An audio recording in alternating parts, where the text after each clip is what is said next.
There we go. All right, say it again. No, this is Kelli.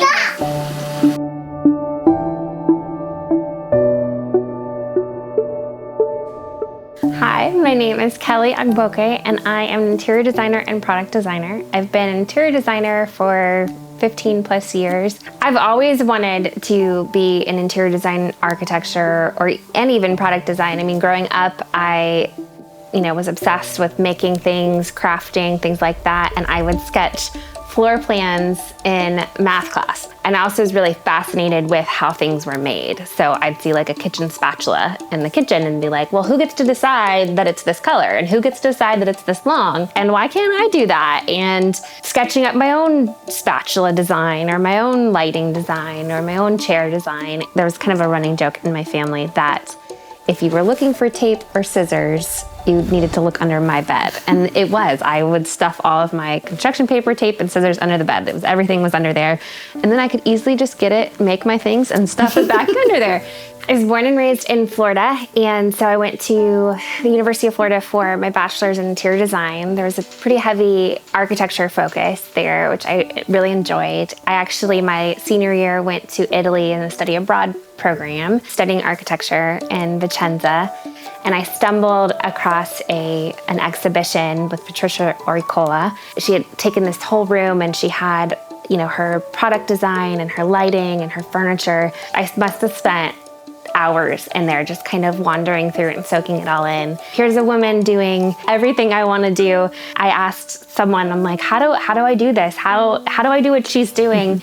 And they're like, well, you probably need to go to school for product design. And that set me on this trajectory of like, okay, well, who teaches product design and where do I go for this? And so I ended up getting to go to Scuola Politecnica di Design in Milan. And I got my master's in product design there in Milan.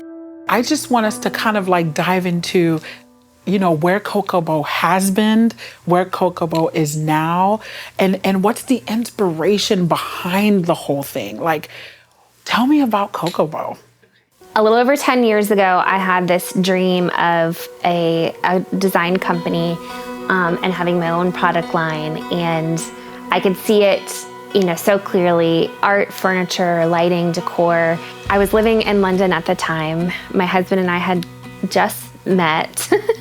After Chris and I's first date, mind you, I was doodling and I kind of wrote, like you do in middle school, like, Kelli Ogboke, And I'm like, his name is Chris. Said Chris Ogboke, Kelli Ogboke, and his daughter's name is Bryony. And I was like, CKB, and then put the O's in between. And I was like, oh, Cokobo. Oh, okay. Now, mind you, one date, okay? One date. You are bold, sister. No, I did not tell anybody, right? Was like, I'll just wrap this up, but it just kind of stuck with me. I really like that name. I think that could work. That could work. But I, just kind of put it in my pocket. I'm not gonna tell anybody that I've just named a business after, a guy I've been on one date with, like, a little crazy. That kind of became the name that I would name this dream. And at the time, Chris and I ended up getting married like 6 months later. And that is another story. Cool. Girl, that's another time. That's another time. But whenever I would think about, this brand and this company and this dream, I always would, label it in my mind as Cokobo. If it was anything that I had designed or made, and I thought, oh, this could be a really cool product one day, I would save it in my computer under the file name Cokobo. So it would just kind of go there. And at the time, I thought I was, 6 months to a year away from like opening a storefront, very naive and thinking like, oh, of course, if I can see it in my head, it'll just, just appear. I was freshly out of school. I was freshly, kind of trying to figure out a job market and figuring out how to get a job, and ended up getting work in interior design because that was a little bit more in demand than product design. And so then I just kind of kept developing in interiors, which I love and still enjoy doing, but kind of in the back of my mind, always kind of wanting to create these products and that being the dream. What about design? Like, what is it about design that you love most? It's like solving a puzzle, right? So if it's space planning, it's solving a puzzle of putting all the pieces together and making everything flow and work. With product design, it's definitely in the making. I can sketch it, I could build it in the computer, but to get to actually like make it and feel it, kind of mold something out of just some pieces of what looks like junk and kind of put it into something, or just raw material into something, that's just really cool. So the goal of Cokobo has and always been that we would create products that people love and enjoy in their homes, but through that create a revenue stream to support causes and charities near and dear to our hearts. And so for me, that has been where I lean the most, is into supporting women, specifically survivors of human trafficking, domestic violence. For me, it was just looking at my life and go, okay, what am I really good at doing? What do I really love to do? And how can I use that to serve people?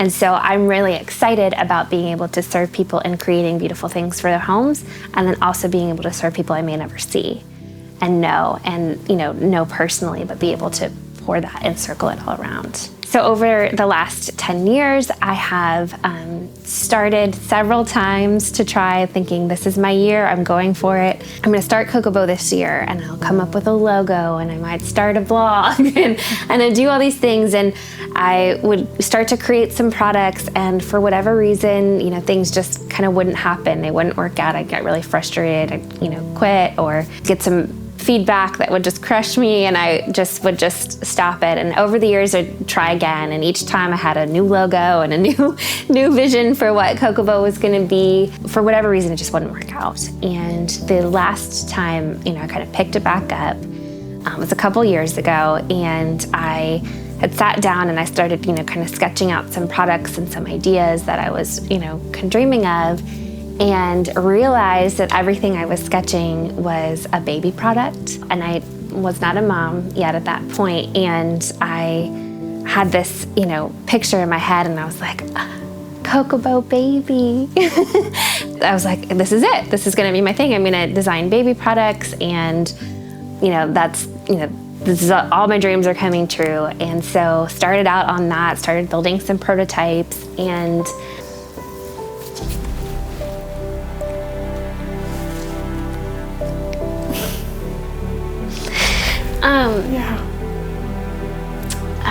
found out that I was pregnant, and I was so excited, and I thought, this is gonna be perfect. I'm gonna build the prototypes that I'll have in my baby nursery, and this is just, everything was aligning, and I miscarried.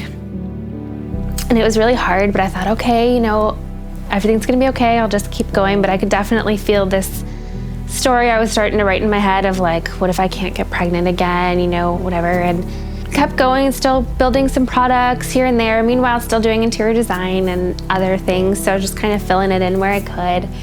And we got pregnant again, and here I'm like, okay, here we go, this is it. And I miscarried again. That, obviously was a difficult thing to walk through, but I started telling myself in my head, like, what if I'm that person who designs baby products but can't have a baby, And all those, kind of lies that can kind of circle in, and you can start this narrative that is not really a healthy narrative. But I definitely started to slow down on designing the products, because I felt just this like, okay, I can't really do this. A couple months later, I did get pregnant again with my son, Bennett. He's a beautiful 3-year-old now, and the joy of our lives. But in, just the newness of being a mom and everything, just trying to survive with everything, that I didn't really pick up Cokobo Baby again, and I've just kind of left it there on the shelf. And finally last year, kind of having this renewed kind of vision and energy for going back to the dream of creating Cokobo. And I do plan on there being Cokobo Baby for sure. This will happen. This will definitely happen. It's very much part of the vision. Thank you so much for sharing that. I'm sure it got me. Let me just clear my throat. That's gonna just speak to so many people that might have had a dream in certain circumstances. It spun me into a depression for sure. Feeling like I was on the way to this dream, kind of like working towards it, and circumstances just kind of coming in, and it took me out for sure. If I was a person that was right there, like where you're remembering that you were at, gosh, what would you tell me? I have a dream, but then I'm in this dark place with so many circumstances. Being able to kind of look at it now and go, no, it was just a dream in waiting. If tears come to your mind when you think of this dream, I would say you are made for that. And it's not on accident, and it's on purpose, and you were made for this. And so I am coming here today, I am on camera to tell you that I am going for it again, that this dream is still not realized. In a lot of ways, it's not realized for me yet. I'm just starting to create this again. But just even in sitting here today, talking to you, I am stepping out and declaring that I'm going for it again, and you can too. And so, just inviting you to come along on this journey with me and encourage you in stepping out and trying again, because if it still pulls at your heartstrings, it is not a dead dream yet. Girl, give me a high five. I love it. You went through all that you went through, and my goodness, God bless you. We are now experiencing you on the other side. And so you're starting this up again, and we're getting to meet you and learn about Cokobo. And so walk me through 2020. I picked up the dream again and started dreaming, thinking about what that would look like, how that would work, and starting to create some products, and that has kind of led to where we are today. And so where are you today? Where are we today? I don't know. Someone's over here. What are we doing today? Where am I today? So my probably my favorite thing to design, where I kind of always go back to, is lighting. So it was very fitting that my first product for Cokobo would be a light. I've actually created a couple different lights, different collections of some lighting that we've been working on and developing and creating prototypes. The plan is to get some manufacturing partnerships to be able to produce and manufacture these lights so that they can be ready to purchase, and you can have some Cokobo in your home. The thing I'm really excited about, right? So taking an ordinary item, let's say it's like a little basket you throw your keys in, right, as you come in the door. Yes, you could get that, you could get that anywhere, right? It could be plastic, it could be made out of anything, but to look at that as an item that we could turn into something that you just love, it's a little extra, just designed in a way that just brings a little bit of joy. It's just very ordinary, but it's elevated, right? So it's like, our whole thing is like bringing joy and peace and calm to your space. To have something that you could just have, just a basic, nothing wrong with that, but taking something ordinary and elevating it and just making it just special enough that it's yours in your home, and kind of just would reflect that, taking the ordinary and elevating it. Want to see more Creating Cokobo? Follow along on social media and check back here every Wednesday to see new episodes.